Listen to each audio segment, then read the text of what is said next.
Leaders gathered in Washington today for the annual National Catholic Prayer Breakfast.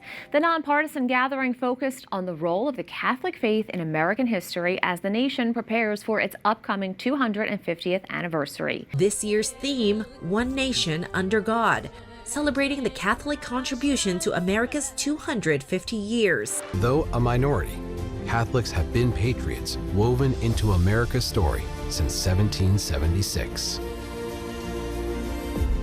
Through waves of immigration, Catholics strengthened this nation. They built hospitals, orphanages, and schools, caring for the poor and marginalized when help was scarce. For 250 years, the Catholic Church hasn't just lived in America. It helped fortify America, from modest beginnings and ascending to the highest offices in civil society and the church. American Catholics have served their country.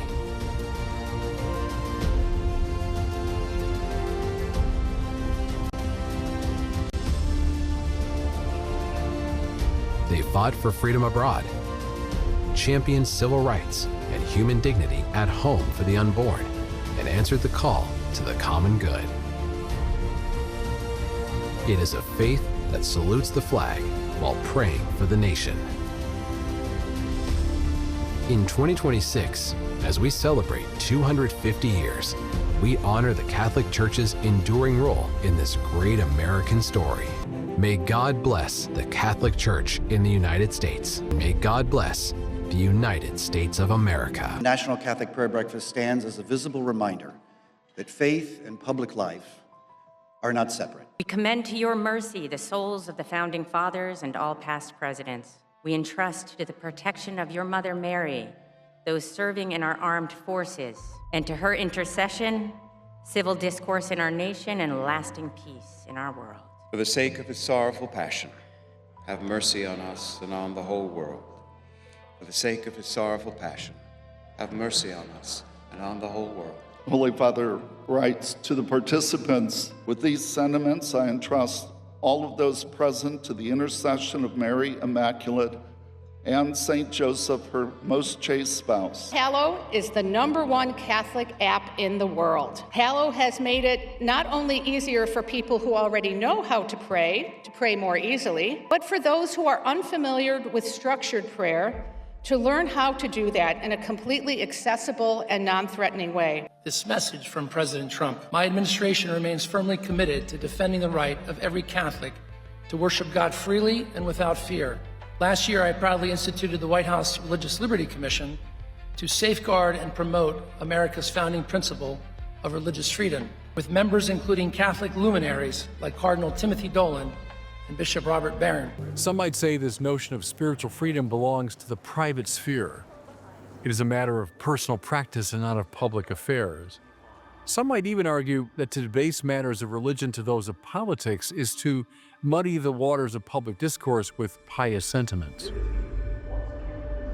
One of the most prominent voices of the American Revolution, Thomas Jefferson, a deist and one of the founders most influenced by the Enlightenment thinkers, Jefferson nevertheless wrote just 5 years after drafting the Declaration, "Can the liberties of a nation be thought secure when we remove their only firm basis, a conviction in the minds of the people that these liberties are the gift of God?"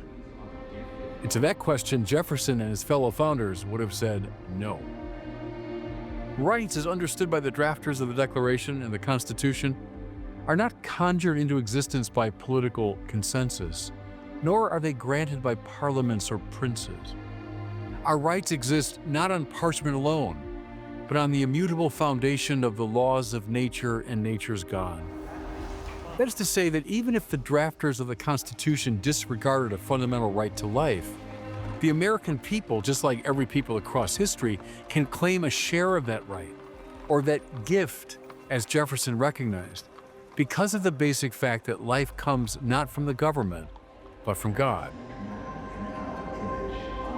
This is the animating principle behind what the founders called natural rights. Rights inherent to the human person, not because of race or wealth or nationality, but because of the dignity bestowed by the Creator. As Alexander Hamilton put it 1 year before the signing of the Declaration of Independence, the sacred rights of mankind are not to be rummaged for among old parchments or musty records. They are written as with a sunbeam in the whole volume of human nature by the hand of divinity itself, and can never be erased or obscured by mortal power. In our day, I fear that we are at risk of losing this metaphysical grounding of a person's rights. There seems to be no limit to the number or kinds of rights individuals can claim. Rights have become assertions of will, often severed from truth or justice. Sadly, deeply immoral acts are often defended under the banner of individual rights. But I would posit to you that this conception of rights is really a misconception. Rights do not exist just because we say they do. And here I call to mind one of my intellectual heroes, St. Thomas Aquinas. Aquinas rarely spoke of rights in the plural. Instead, he referred to the Latin word jus, which means the right, understood not as a claim, but as that which is due to another. In Thomistic terms, a right is what justice demands, as measured by the divine order. By this he meant something in accord with God's design for mankind and the universe. This is a far more substantive and sobering understanding of rights. It places rights not in the realm of popular preference or ever-evolving societal demands, but in the realm of respect for the human person and the common good. At the same time, the natural law tradition insists that these principles of freedom, justice, rights, and responsibilities are not hidden from us. On the contrary, these fundamental truths are accessible to all, discoverable by natural reason, written, as St. Paul says, in their hearts. This is precisely the claim made in the opening of the Declaration of Independence, that the American cause is justified not by majority will nor sectarian creed, but by the self-evident truth that all men are created equal, that they are endowed by their Creator with certain inalienable rights, that among these are life, liberty, and the pursuit of happiness. Importantly, the Declaration's appeal to the British is not a democratic one. The colonists did not declare political independence from their ancestral homeland simply because the majority agreed. No, the appeal of the Declaration was fundamentally moral and philosophical. It was a practical application of moral reason to political grievance. In the estimation of the signers of the Declaration, British governance had devolved from stewardship into tyranny. In fact, they all agreed in the Declaration that the Crown involved itself in circumstances of cruelty and perfidy scarcely paralleled in the most barbarous ages, and totally unworthy of the head of a civilized nation.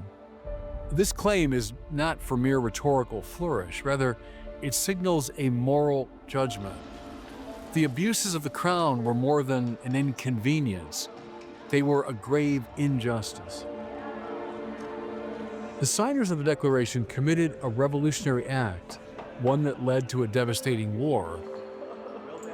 Yet they acted to restore the moral law that had been lost, the rights that we are given by God. And while it's impossible for us to know the thoughts within the hearts and minds of men, I believe it was the conscience, the inner witness of the divine law that stirred many of the founders to affix their names to the Declaration. Conscience is the key to understanding how the founders accessed the truths of the eternal law and applied them to their circumstances. The Second Vatican Council in Gaudium et Spes describes conscience as the most secret core and sanctuary of a man. There he's alone with God, whose voice echoes in its depths. The founders' defense of the colonists was not only an act of courage, but one of justice. Prior to America's founding, many nations only recognized the rights of a privileged few. But the Declaration laid the foundation for recognizing the rights of all Americans. Now, this promise of liberty was not fulfilled instantaneously. It took a bloody civil war and many courageous abolitionists to end the sin of slavery and respect the dignity of all persons. But from the very beginning, our founders understood that rights do not exist within a vacuum. With every right comes responsibilities to our families, our fellow citizens, and our Creator. In other words, the right to life, liberty, and the pursuit of happiness does not render the political order neutral on questions of good and evil. It does not leave us in a naked public square, to use Father Richard John Newhouse's famous phrase. Rather, it presumes that citizens are moral actors, capable of discerning the good and obligated to pursue it. The Founding Fathers anticipated that the American people would not passively receive dictates from the state as distant subjects, but that they would actively participate in moral and political deliberations as citizens. This is why George Washington famously said in his farewell address, "Of all the dispositions and habits which lead to political prosperity, religion and morality are indispensable supports. In vain would that man claim the tribute of patriotism, who should labor to subvert these great pillars of human happiness, these firmest props of the duties of men and citizens." Today, nearly 250 years after the birth of our republic, we find ourselves the recipients of this great moral inheritance. For if our rights are real, then so too are our responsibilities. To be an American citizen is to be entrusted with the freedom to pursue the good, the duty to care for our neighbors and uphold justice, and the burden and the privilege of conscience. May we prove worthy of it. Last December, I was the first president to commemorate the Feast of the Immaculate Conception. Today, I am also proud to be the first president to honor the Feast of St. Joseph in recognition of one of the greatest saints to ever live.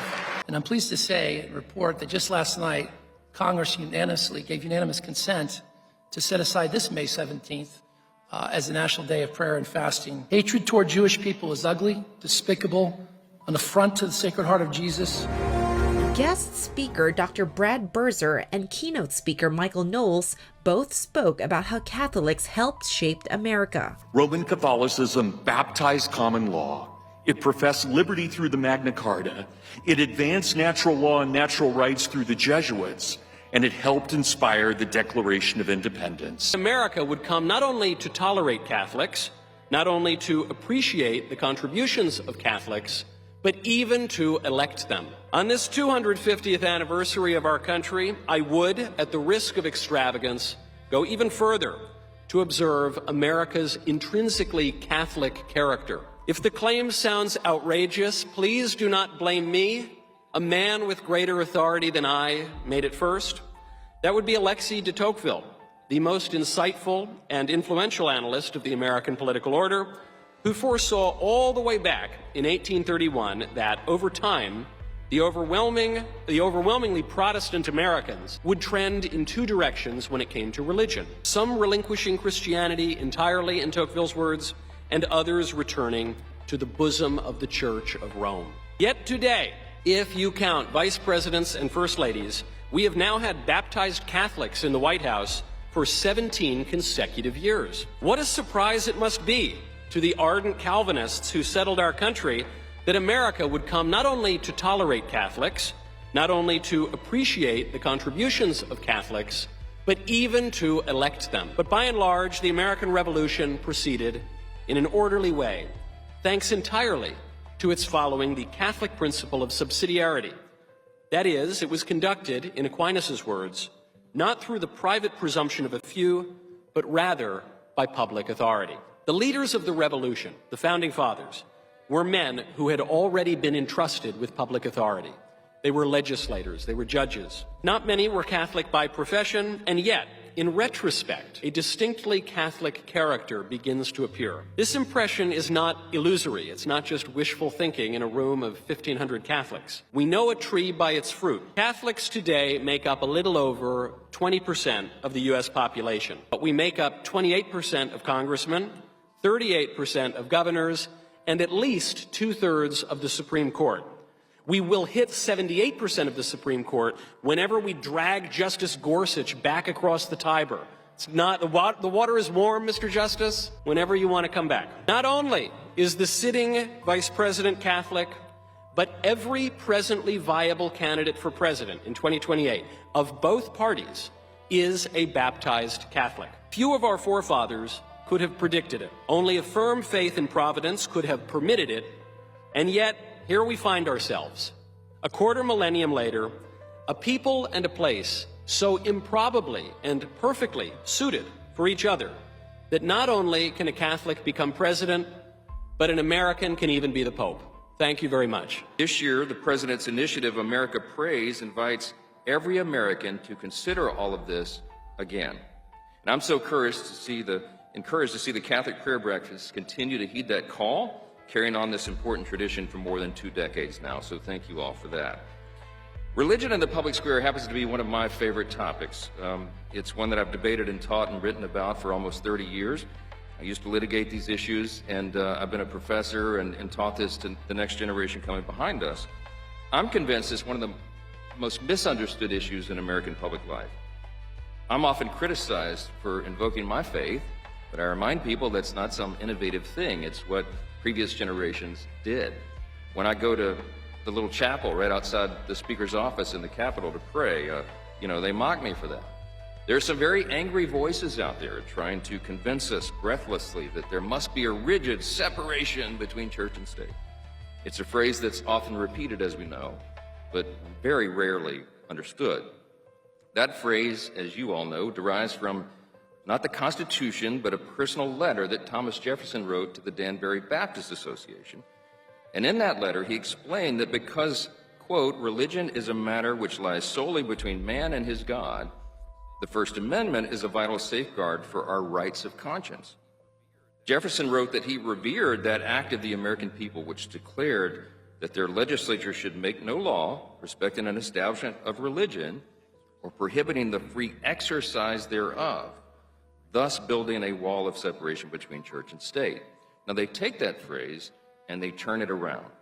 Jefferson clearly did not mean that wall to keep religion from influencing our government and public life. To the contrary, the founders wanted to protect the church and the religious practice of citizens from an encroaching state, not the other way around. Our founders understood that a free society and a healthy republic depend upon religious and moral virtue, not only because these things help prevent the abuse of power, but also because those convictions make it possible to preserve our essential freedoms. The father of our country, George Washington, famously said in his farewell address, "Of all the dispositions and habits which lead to political prosperity, religion and morality are indispensable supports." John Adams came next, our second president. He said, "Our Constitution is made only for a moral and religious people. It is wholly inadequate to the government of any other."